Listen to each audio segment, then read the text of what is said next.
देखिए क्लास 10 की एक्सरसाइज 7.1 का जो क्वेश्चन नंबर 4 है, क्वेश्चन के अंदर हमसे बोला गया है check whether 5, -2, 6, 4, 7, -2 are the vertices of an isosceles triangle.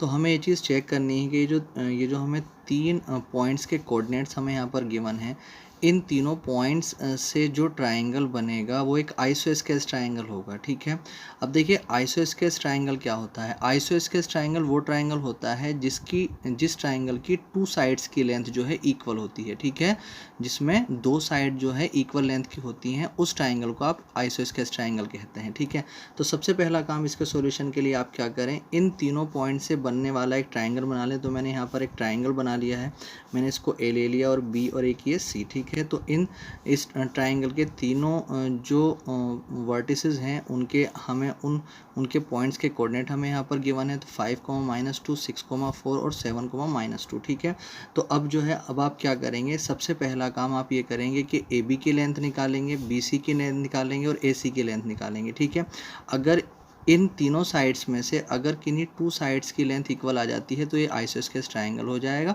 ठीक है, और अगर नहीं आती है तो ये आइसोस्केल्स ट्राइंगल नहीं होगा। ठीक, तो अब सबसे पहला काम आप क्या करें, सबसे पहले आप 4AB के लिए ले लें। जब AB के लिए आप काम करेंगे तो कौन कौन सा पॉइंट काम करेगा, 5, -2 और 6, 4। ठीक है, तो यहाँ पर आप जब x1 देखेंगे तो x1 आपके पास यहाँ पर कितना है 5, और x2 की अगर हम बात करें तो 6, और y1 की बात करें तो -2 और y2 की बात करें तो 4।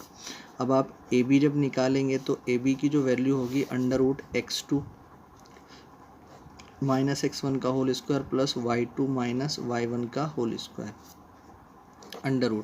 √x2 आपके पास कितना है 6 -5 का होल स्क्वायर और प्लस y2 कितना है 4 y1 कितना है -2, माइनस यहाँ पर भी है, माइनस इसकी वैल्यू में भी तो +2 का होल स्क्वायर हो जाएगा। ठीक है, तो √6 में से अगर 5 माइनस होगा तो कितना बचेगा 1 का स्क्वायर प्लस 4 में से 4 और 2 प्लस हो जाएंगे तो 6 का स्क्वायर हो जाएगा। और जब आप आगे इसको देखेंगे तो यहाँ पर आ जाएगा 1 का स्क्वायर कितना होता है 1 और 6 का स्क्वायर 36, तो ये कितना हो गया √37। तो आपने जब ए बी की वैल्यू निकाली तो ये कितना आ गया √37। अब आप बात करें 4BC की, जब आप BC के लिए काम करेंगे तो कौन कौन सा पॉइंट काम करेगा 6, 4 और 7, -2। ठीक है, तो इसके लिए जब आप x1 देखेंगे तो 6 और x2 देखेंगे तो 7 और y1 देखेंगे तो 4 और y2 देखेंगे तो कितना -2। तो जब आप BC निकालेंगे तो √x2 -x1 का होल स्क्वायर और प्लस y2 -y1 का होल स्क्वायर वाला फॉर्मूला लगा देंगे, डिस्टेंस फॉर्मूला।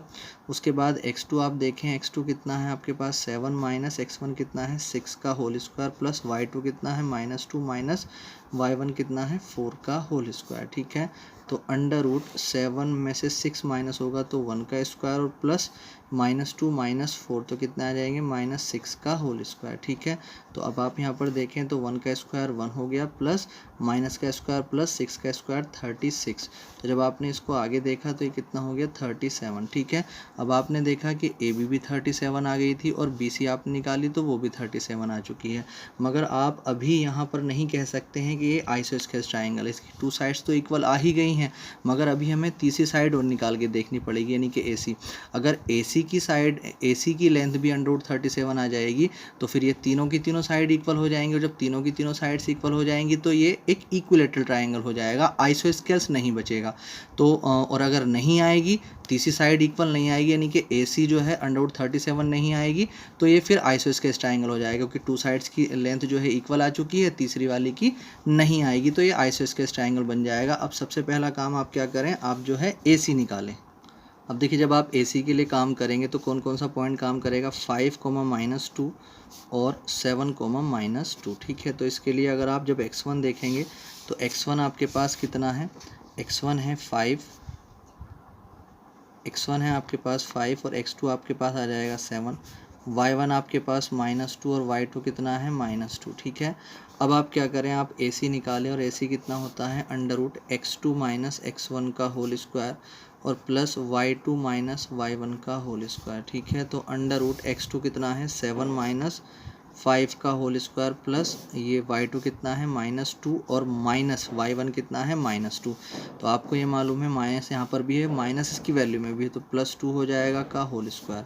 तो यहाँ पर आप देखते हैं 7 में से 5 माइनस होगा तो कितना आ जाएगा, ये 2 का स्क्वायर हो जाएगा और प्लस ये कट जाएगा और 0 का स्क्वायर हो जाएगा। ठीक है, तो ये √2 का स्क्वायर 4 और प्लस 0 का स्क्वायर 0, यानी √4 आ गया, यानी 2 भी लिख सकते हैं और √4 भी लिख सकते हैं। तो आपने ये चीज़ देखी, मेन चीज़ तो हमें ये देखनी है इसकी 2 साइड्स इक्वल हैं और तीसरी साइड अलग है। ठीक है, तो आपने ये देखा कि जब आपने AB इक्वल BC, ये दोनों की दोनों इक्वल आई हैं, जो कि कितना है √37 है। ठीक है, और जो आपने AC निकाली है वो कितने आए हैं √4, यानी 2 साइड्स की लेंथ इक्वल आ चुकी है। तो जब 2 साइड की लेंथ जो है इक्वल आ चुकी है तो इसलिए क्या हो जाएगा, इसलिए आप लिख सकते हैं, तो आप लिख सकते हैं -5, -2, 6, 4 and 7, -2 are the vertices of an आइसोस्केल ट्राइंगल। ठीक है, यही इसका आंसर हो जाएगा।